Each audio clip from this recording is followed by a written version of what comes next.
Urinary retention, what is it? Well, it's a situation where your bladder is not releasing all the urine.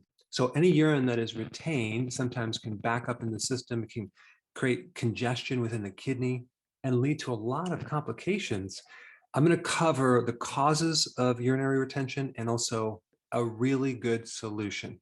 1/3 of the adult population and 80% of females have some form of bladder issue.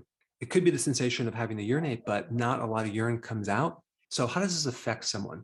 Well, the kidney is a filter, and it's supposed to filter the blood. It works very closely with the liver, which, by the way, also filters out the blood to some extent. It helps to break down caffeine, alcohol, medications, toxins. And so the liver and the kidney work together. If you're not able to fully eliminate all your urine, that can lead to edema in your feet or in your lower legs. It can lead to a loss of protein in the urine, which you might identify as albumin. And so when you lose too much protein, then the protein in the blood goes down and then the tissues start backing up with fluid. Now, when you urinate and you smell a very strong odor in your urine, like this super pungent ammonia smell, that has to do with the incomplete breakdown of proteins. There's something called the urea cycle, where your liver is breaking down protein. And as it breaks down to ammonia, it's supposed to then break down to urea, and it should be eliminated through the urine. But what happens if this whole biochemical pathway doesn't work, you're going to get a buildup of ammonia in your urine, and it can even back up into the blood. It can go to the brain, and it can lead to all sorts of additional symptoms like brain fog, even very extreme to the point where you lose consciousness. So smelling too much ammonia in the urine is not good. Now, if you're a diabetic, you may have sugar in the urine. And by the way, the number one cause of kidney damage is too much sugar or a diabetes situation. That's called diabetic nephropathy, not neuropathy, but nephropathy. Nephropathy means there's a problem with the kidney. Now, if you have a problem with the metabolism of protein, guess what? You're going to lose a muscle. The term for that is called sarcopenia. And it happens as someone gets older because you're just not able to get the protein into your muscles and your tissues. Other complications of this would be fatigue. You can experience itchiness. And like I said, brain fog.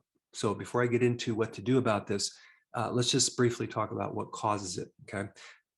Diabetes does, because the high levels of sugar damage the capillaries of your kidneys. So the nephron, which is the little filter in your kidneys, basically it's a little bowl of capillaries, small blood vessels that help filter the blood. And high levels of sugar flowing through your blood damage those arteries. They create scar tissue, and they can create permanent damage. And on top of it, when someone is a diabetic, they're usually doing a lot of high carb meals, and that alone will cause a tremendous amount of retention of fluid. An average person on a high carb diet is carrying around, I would say, anywhere between 11 and 13 pounds of extra fluid. See, the goal is to get rid of this fluid, not to retain it. So we need to understand why the kidney would retain fluid. It could be you're diabetic, you're doing high carbs. It could be simply you're just getting older and you're naturally going to have a loss of these little nephrons or filters in the kidney. Now, it also could be an enlarged prostate pushing up into the bladder. That can cause you to retain urine as well. Or if you're female, you have a fibroid, which is pushing up into the bladder. Now, another common situation is the huge amount of sodium people consume with very, very low amounts of potassium. An average or standard American diet is heavy on the sodium, including monosodium glutamate, and very low in potassium, as in high potassium foods like vegetables. And the reason I know that is because the average person only consumes 1.5 cups of vegetables every single day. That's pretty low. And the definition of vegetables is very, very wide. It could be a potato, it could be corn, it could be that tomato V8 juice. All right, another common cause of bladder retention is a problem with the autonomic nervous system. That's the system that controls the contraction and relaxation of the urinary bladder. as well as a lot of the valves in your private part. And so if you have a problem, let's say you have your sympathetic dominant and you don't have a strong parasympathetic, that alone can create a loss of capacity to hold urine, eliminate urine, control the valve, which also controls the release of urine. And on top of that, the more pregnancies a female has, the more things get stretched out of the normal form. Then you also have kidney stones and bladder stones. That can back up the urine in the kidneys and then the rest of the body as well. And lastly, medications. Antidepressants, other medications have a side effect of causing urinary retention. Okay, well, that's all very interesting. What do you do about it? Well, number one, probably a very important thing to do is to start cutting out your carbohydrates and sugar, because that is usually the thing that is destroying the kidney. So we want to stop the bleeding and stop the oxidation and damage to these little capillaries. Not to mention, you're going to find that you're going to dump a lot of water. You're probably going to dump between 11 and 13 pounds within the first week or two. So that'll take a lot of stress off the kidney. All right, number two, you do want to increase your fluids to help build up more volume, to add more pressure, to start cleaning out the kidneys and the associated pipes or tubules that are connected. So I would recommend drinking about 3 liters of fluid. That's 12 cups per day. It's not that hard. And I would highly recommend that you drink this in the first part of the day, not the second part of the day, especially right before bed. Now, the other thing that you can do is instead of taking a synthetic drug as a diuretic, and I'm not telling you to come off your medication, check with your doctor. I am saying there are alternatives. There are natural herbs that act as a diuretic, okay? One of them is dandelion greens. You can go to the grocery store and you can just buy those and put those into your salad, okay? It's a very potent diuretic. The other powerful diuretic that I recommend would be watercress. At the grocery store or health food store, they sell watercress. It's a type of leafy green that's actually a cruciferous vegetable. And it's probably one of the first vegetables ever consumed by humans. It's a potent diuretic.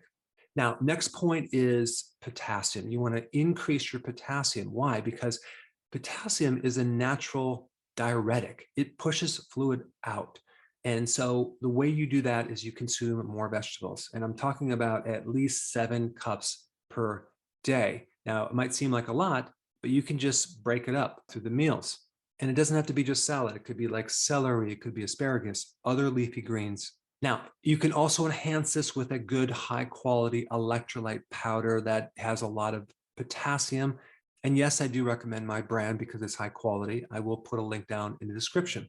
Now, the phytonutrients in these salads also will protect you against whatever condition you have. Like if you have some type of chronic, I don't know, diabetes or arthritis or existing chronic kidney damage or inflammation, these phytonutrients are very, very powerful to lessen the complications from that issue.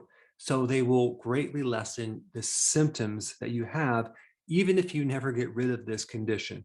And lastly, if you have this strong ammonious type urine, this odor, it wouldn't make sense to start overloading the liver and kidney with more protein. I recommend doing a moderate amount of protein with each meal, not a high protein meal. So consume between 3 to 6 ounces of protein per meal, but don't go any higher than that. That way you won't overload your liver and your kidney, and you'll utilize the protein that you're consuming. Now, there's one more important video for you to watch on the kidney. I put it up right here. Check it out.